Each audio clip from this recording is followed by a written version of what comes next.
जय गिरिराज, जय आदिनाथ, जय गुरुदेव। वितराग स्तोत्र नाम का एक अद्भुत ग्रंथ है, जिस ग्रंथ में कलिकाल सर्वज्ञ भगवान आचार्य हेमचंद्राचार्य महाराजा ने परमात्मा की अद्भुत स्तवना, अद्भुत कीर्तना की है। और इस ग्रंथ में एक अद्भुत ऐसा श्लोक आता है, नारका अपि मोदन्ते यस्य कल्याण परवसु पवित्रम तस्य चारित्रम को वा वर्णयितुम क्षमा। भगवान तीर्थंकर परमात्मा, अरिहंत परमात्मा के कुल मिलाकर एक भगवान के 5 कल्याणक होते हैं। तो एक अवसरपिनी काल में 24 तीर्थंकर परमात्मा का अवतरण होता है और हर तीर्थंकर परमात्मा के 5-5 कल्याणक होते हैं। यानी कुल मिलाकर 24 मल्टीप्लाई बाय 5 आप कीजिए, 120 कल्याणक होते हैं। यानी हर तीर्थंकर के 5 कल्याणक में क्या क्या आता है? सबसे पहला कल्याणक है च्यवन कल्याणक। कोई भी तीर्थंकर परमात्मा जब भी माता के गर्भ में पधारते हैं, या तो वो देवलोक में से आएंगे या वो नरक गति में से आते हैं। कोई ऐसा कर्म है कि जिनकी वजह से, और देखो जैन शासन में कोई ऐसी कोई मोनोपोली नहीं है कि भाई तीर्थंकर की आत्मा तो वो नरक में नहीं जाएगी। जिसने जैसा कर्म किया है सभी को भुगतना जरूरी है। आप है, मैं है, या तीर्थंकर परमात्मा की आत्मा स्वयं क्यों ना हो। हमारे जो भावी उत्सर्पिणी काल के पहले तीर्थंकर जो सैनिक महाराजा होने वाले हैं, वो अभी फिलहाल तो अभी नरक में है, पहले नरक के अंदर, तो वहां से निकलकर सीधे तीर्थंकर बनेंगे। यानी तीर्थंकर परमात्मा या तो स्वर्गलोक में से आते हैं या तो फिर वो नरक में से आते हैं।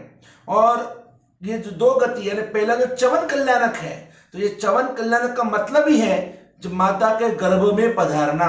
दूसरा कल्याणक है जन्म कल्याणक। भगवान का जन्म होता है और उसे जन्म जयंती नहीं कह सकते, जन्म कल्याणक शब्द यूज किया जाता है।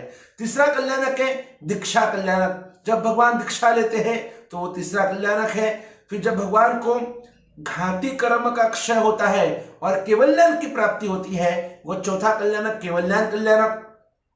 और जब और भी जो शेष जो 4 अघाती कर्म बाकी रह गए हैं, यानी पहले 4 कर्म का क्षय हुआ तो केवल्यान हुआ, और बाकी के जो 4 कर्म बाकी है जो अघाती कर्म कहे जाते हैं, और उसका भी जब नाश होता, संपूर्णतः नाश होता है और परमात्मा 13वें गुण ठाने से 14वें गुण ठाने और फिर वहां से सीधे मोक्ष में एक समय के अंदर जिस तरह धनुष्य में से बाण छूटता है, और उसी तरह से परमात्मा भी सकल कर्म का क्षय होता है और सीधे सिद्धशिला मोक्ष में चले जाते हैं।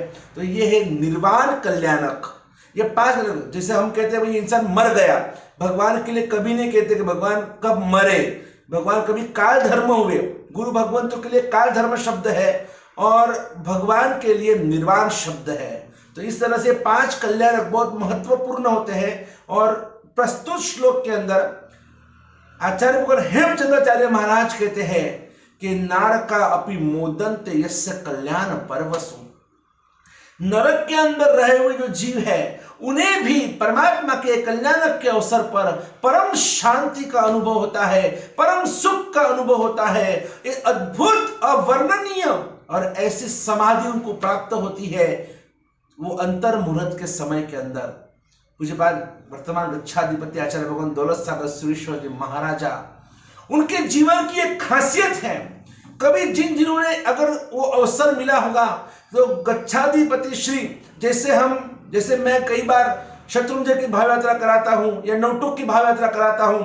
कोई गुरु भगत ऐसे हैं कि जो समस्त शिखर की भाव यात्रा या तो फिर 68 तीर्थ की भाव यात्रा या कभी कोई अष्टापद की भाव यात्रा कराते हैं। लेकिन गच्छाधिपति श्री की स्पेशलिटी थी भाव यात्रा में कि गच्छाधिपति श्री 120 कल्याणक की भाव यात्रा कराते थे।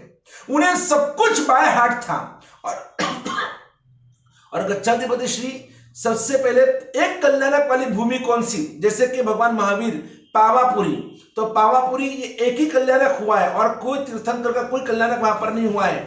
अष्टापद एक ही तीर्थंकर का एक ही कल्याण निर्वाण, भगवान आदिनाथ का निर्वाण हुआ है, तो एक ही कल्याणक है। तो ऐसे पूरे दुनिया में एक कल्याणक वाली भूमि कौन सी, 2 कल्याणक वाली भूमि कौन सी, 3 वाली, 4, 5, 6, 7, 8 करते 20 कल्याणक की भूमि समय शिखर में एक साथ में 20 भगवान निर्वाण पाए हैं। तो इस तरह से 20 कल्याणक की भूमि, तो ये जो कल्याणक भूमि की जो स्पर्शना, कल्याणक भूमि की जो भाव यात्रा, ये गच्छाधिपति की स्पेशलिटी थी।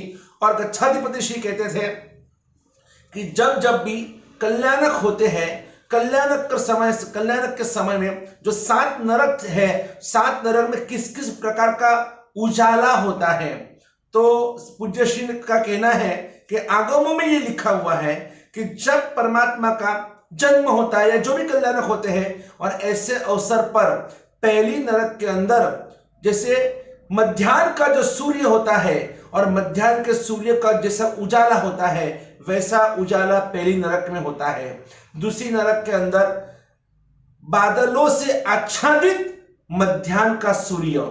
तीसरी नरक के अंदर पूर्ण चंद्र, सोल कला से खिला हुआ शरद पूर्णिमा का चंद्र होता है और उसका उजाला कैसे, वैसे तीसरी नरक में वैसा उजाला होता है।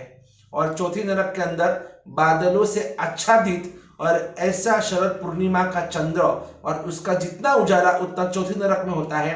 5वीं, 6वीं और 7वीं ग्रह, नक्षत्र और तारा का जो उजाला होता है, वैसे 5वीं, 6वीं और 7वीं नरक के अंदर, 5वीं में ग्रह, 6वीं में नक्षत्र, 7वीं नरक के अंदर तारा यानी कि जो स्टार्स होते हैं और उसका जितना उजाला होता है, ऐसा, क्योंकि वो तमस्तम, वो महाभयंकर अंधकार से व्याप्त 7वीं नरक होती है, घोराती घोर अंधकार। और ऐसे अंधकार में भी अगर उन्हें ये तारे का उजाला जैसा उजाला भी देखने को मिलता है ना, वो भी उनके लिए बहुत परम, अरे हमने क्या देखा, कितना जबरदस्त वो दृश्य था, वो कितना वो प्रकाश जो अंतर को छू गया।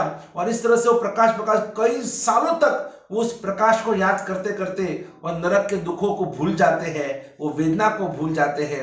और ऐसे परमात्मा के इस कल्याणक के लिए सच में हम भी परमात्मा को कहते हैं कि भगवान आपकी जो कल्याणक है, कल्याणम करोति इति कल्याणक, कि सभी विश्व का कल्याण करने वाले ऐसे परमात्मा का ये च्यवन, जन्म, दीक्षा, केवल और निर्वाण, इन सभी कल्याणकों को और 120 कल्याणक भूमि को हम भाव से नमन करते, वंदन करते हैं। ऐसे गच्छाधिपति श्री को नमन करते हैं कि जो ऐसे 120 कल्याणक भूमि की यात्रा सभी को कराते थे।